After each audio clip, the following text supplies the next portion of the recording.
Hello friends, आज हम देखेंगे matter in our surrounding part 3।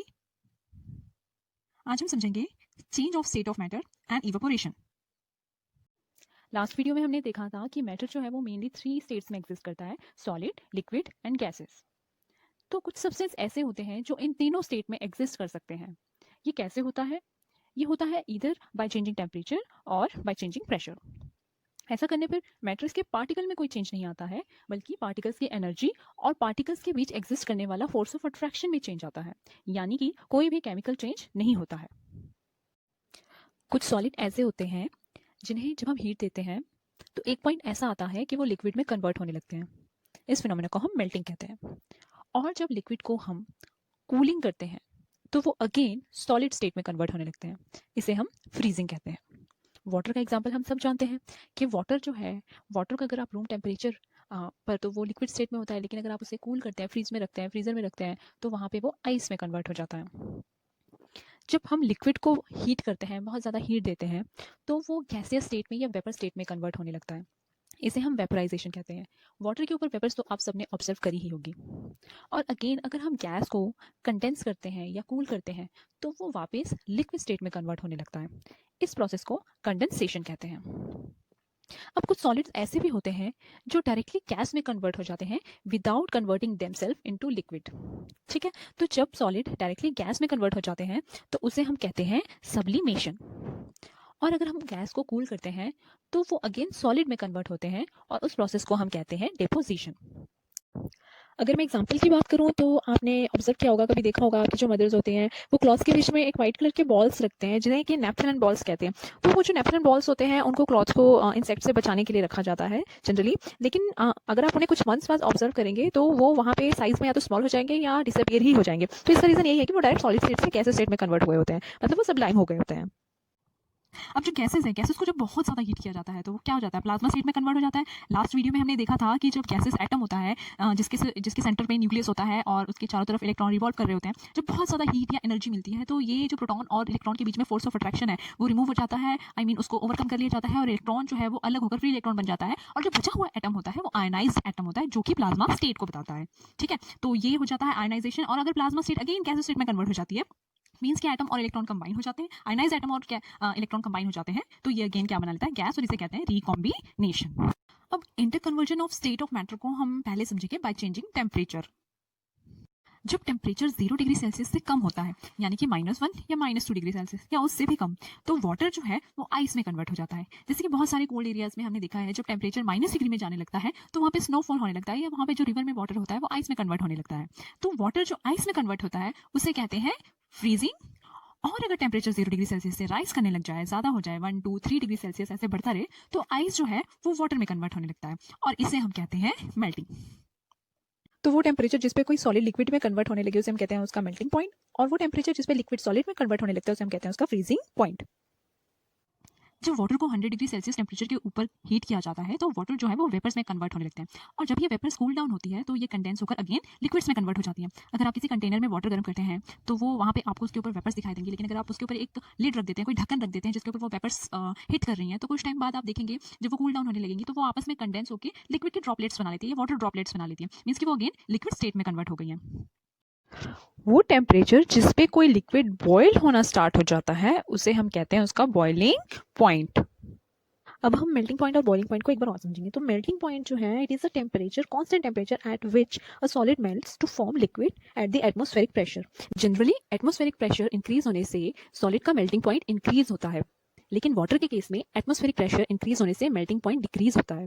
ऐसा इसलिए होता है बिकॉज जो वाटर होता है उसका वॉल्यूम कम होता है as compare to its ice phase, जबकि जो अदर सॉलिड्स होते हैं उनके लिक्विड फेज का वॉल्यूम ज़्यादा होता है। अब बॉइलिंग पॉइंट क्या है? It is the temperature at which vapour pressure of liquid becomes equal to the atmospheric pressure. Atmospheric pressure generally 1 atmosphere होता है। अब जितना ज़्यादा एटमॉस्फेरिक प्रेशर होगा उतना ही बॉइलिंग पॉइंट होगा।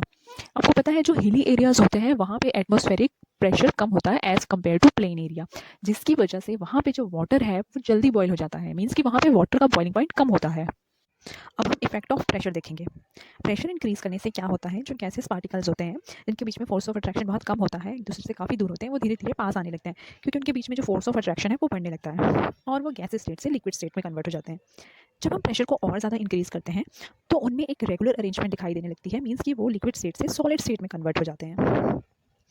एग्जाम्पल की अगर मैं बात करूँ तो ये जो सीएनजी होती है, कंप्रेस्ड नेचुरल गैस, तो वो गैस ऐसी फॉर्म है जिसको हाई प्रेशर पे कंप्रेस करके लिक्विड स्टेट में कन्वर्ट कर दिया जाता है। लिक्विफाइड पेट्रोलियम गैस जो कि घरों में कुकिंग में यूज़ की जाती है, तो उसको जब हम गैसेस जो होती हैं उनमें यूज़ होती हैं, वो उनको हाई प्रेशर पे लिक्विफाइड कर दिया जाता है और सिलेंडर में फिल करने के बाद उसको घरों में कुकिंग करने के लिए यूज़ किया जाता है। So change of state of matter जो है वो फिजिकल चेंजेस हैं, कोई केमिकल चेंज नहीं आता है उनमें, उनकी केमिकल कॉम्पोजिशन में कोई चेंज नहीं होता, केमिकल प्रॉपर्टी में कोई चेंज नहीं होता, रिवर्सिबल चेंजेस है। जो कॉमन चेंजेस हमें देखने को मिलते हैं स्टेट्स में वो melting, vaporisation, freezing, sublimation, deposition and condensation. अब नेक्स्ट हम देखेंगे इवेपोरेशन। अब इवेपोरेशन जो है that is a surface phenomena. Particles from the surface gain enough energy to overcome the forces of attraction present in the liquid and change into the vapour state. At a given temperature in any gas, liquid or solid, there are particles with different amounts of kinetic energy. In the case of liquids, a small fraction of particles at the surface having higher kinetic energy is able to break away the forces of attraction of the other particles and gets converted into vapors. This phenomenon of change of a liquid into vapors at any temperature below its boiling point is called evaporation. Suppose जैसे कि इस picture में देखिए, जो beaker है, beaker में आपको liquid के पार्टिकल्स दिख रहे हैं, या आप इसको सपोज करिए वाटर है, वाटर के पार्टिकल्स हैं, जो सरफेस में वाटर के पार्टिकल्स हैं और जो बल्क में वाटर के पार्टिकल्स हैं। तो जो लिक्विड के अंदर, बल्क के अंदर जो लिक्विड के पार्टिकल्स हैं, उनको जो फोर्स ऑफ अट्रैक्शन फील कर रहे हैं वो सारी डायरेक्शन से सेम फील कर रहे हैं, लेकिन सरफेस के पार्टिकल्स जो हैं वो सिर्फ लोअर साइड से फोर्स ऑफ अट्रैक्शन फील कर रहे हैं, मतलब वहाँ पे जो फोर्स ऑफ अट्रैक्शन है वो कम है, वो less force of attraction feel कर रहे हैं। तो ऐसे में क्या होता है, इस वजह से इनकी जो एनर्जी है वो हाई एनर्जी होती है, तो इसलिए एक नॉर्मल टेम्परेचर पे इनकी हाई एनर्जी की वजह से ये लिक्विड स्टेट को लीव करके गैस स्टेट में कन्वर्ट हो जाते हैं। अब हम देखेंगे factors affecting rate of evaporation. अब रेट ऑफ इवेपोरेशन जो है वो डिपेंड करता है सरफेस एरिया पे। अगर आप वाटर को एक नैरो कंटेनर में लेते हो और एक ऐसे कंटेनर में लेते हो जो कि बहुत ब्रॉड है, जिसका काफ़ी सरफेस है, तो जो वाटर है जिसका ज़्यादा ब्रॉड एरिया है, वहाँ से वाटर को इवेपोरेट होना ज़्यादा ईजी होगा एज़ कम्पेयर टू अगर आपने कोई नैरो वेसल या नैरो यूटेंसिल्स लिया है। सेकेंड है टेम्परेचर। टेम्परेचर इंक्रीज़ करने से इवापोरेशन की प्रोसेस जो है वो इंक्रीज़ हो जाती है। समर्स में जो क्लॉथ है वो जल्दी ड्राई हो जाते हैं as compare to winters and rainy season. अब ह्यूमिडिटी की अगर मैं बात करूँ तो ह्यूमिडिटी मीन्स कि जो एटमॉस्फेयर में हमारी मॉइस्चर है, वो एटमॉस्फेयर ऑलरेडी मॉइस्चर से जो है सेटिस्फाइड है, ऑलरेडी उसमें मॉइस्चर कंटेन किया हुआ है, तो जो अगर वाटर को इवापोरेट होना होगा तो वो इवापोरेट इजीली नहीं हो पाएगा, उसको इवापोरेट होने में टाइम लगेगा।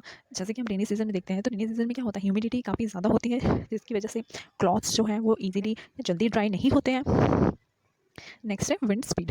अब अगर विंड स्पीड होगी, विंड चल रही होगी, तो क्या होगा, विंड स्पीड से इजीली इवापोरेशन बढ़ जाएगा।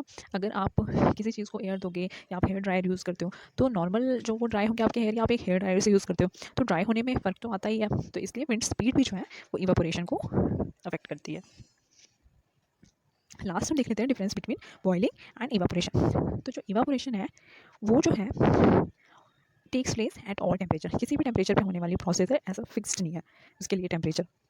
लेकिन बॉइलिंग जो है वो एक पर्टिकुलर टेम्परेचर पे होती है, जैसे वाटर का जो बॉइलिंग पॉइंट है वो 100 डिग्री सेल्सियस है।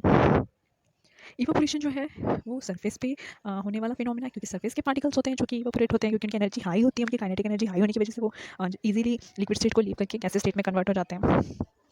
तो बॉइलिंग की अगर बात करें तो ये जो है in boiling the entire liquid boils, because कि पूरा बल्क जो होता है वो बॉइलिंग में शामिल होता है। अगर आप किसी चीज़ को हीट करते हैं तो टेम्परेचर जब बढ़ता है तो पूरे आपको पूरे इंटरनली आप पूरे वाटर या वाटर को जो जिस यूटेंसिल्स में रखा है, तो आप ऑब्जर्व करोगे कि पूरा इंटरनली बल्क में वो प्रोसेस हो रही होती है। Evaporation can occur using the internal energy of the system, while boiling requires an external source of heat। Means की internal energy of the system जो इवापोरेशन में यूज़ होती है, जिसकी वजह से कूलिंग इफेक्ट भी देखने को मिलता है। जैसे कि अगर आप अर्थन पॉट की बात करो तो उसमें जो वाटर है वो कोल्ड हो जाता है। इसका रीज़न यही है कि जब वो वाटर इवापोरेट हो रहा होता है तो वो अपने सराउंडिंग से एनर्जी को एब्जॉर्ब करता है, और वो उस एनर्जी को ऑब्जॉर्ब करने से उसकी एनर्जी बढ़ जाती है और वो लिक्विड से गैस स्टेट में कन्वर्ट हो जाता है। तो इस प्रोसेस में क्या एनर्जी जब एब्जॉर्ब कर रहा है तो सराउंडिंग की आसपास की तो एनर्जी उसने कम कर दी ना, इसकी वजह से वाटर जो है वो ठंडा हो जाता है। सेम केस स्वेटिंग के साथ भी होता है। जब स्वेटिंग पे एयर ड्राई आप करेंगे तो उसमें क्या होगा, उस वजह से इवापोरेशन होगा, तो इवापोरेशन होने की वजह से क्या होगा, कूलिंग फील होती है हमें। नेक्स्ट जो है evaporation produce cooling, boiling does not. Evaporation is a slow process and boiling is a rapid process. तो आज की वीडियो में इतना ही। Thank you for watching.